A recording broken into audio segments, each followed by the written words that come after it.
Drama serial मेरी बहुएं अब तकरीबन अपने इख्तिताम की जानब पहुंच चुका है। एक तरफ घर में खुशियों की आमद होने वाली है तो दूसरी जानब कहीं दिल टूटने वाले हैं। लेकिन ईमान और शावीर मिलकर ना सिर्फ इस घर की खुशियों को बचाने की कोशिश करेंगे बल्कि बिखरे हुए दिलों को भी दोबारा जोड़ने में भी निहायत अहम किरदार अदा करेंगे। सबसे पहली खुशखबरी मिलती है मुस्कान और रहम को। आखिरकार इन दोनों की शादी का ख्याल खुद ही आसफ साहब के दिल में आ जाता है। आसफ साहब इस बात को बखूबी समझ चुके हैं कि घर के मसाइल तो चलते ही रहेंगे, मगर इन मसाइल की वजह से बच्चों के साथ इस हद तक नाइंसाफी करना बिल्कुल दुरुस्त नहीं है। मुस्कान और रहम पहले ही अपनी शादी के मामले में बहुत ज्यादा सब्र और बर्दाश्त का मुजाहिरा कर चुके हैं। अब इनके सब्र को मजीद आजमाना मुनासिब नहीं है।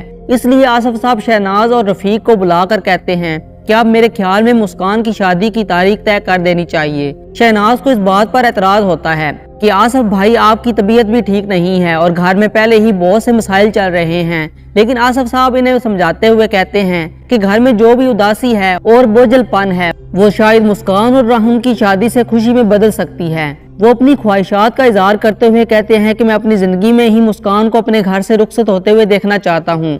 इस मौके पर आसफ साहब शहनाज की तरबियत की दिल खोल कर तारीफ करते हैं और कहते हैं कि जिस तरह तुम्हारी बेटी ईमान ने अंबर के जाने के बाद इस घर को और मुझे संभाला है ना, वो काबिल फख्र है। अगर ईमान ना होती तो शायद मैं ये सब कुछ संभाल ही ना पाता। मगर आसफ साहब को अभी तक ये अंदाजा नहीं है कि ईमान इनके साथ आगे चलकर क्या करने वाली है।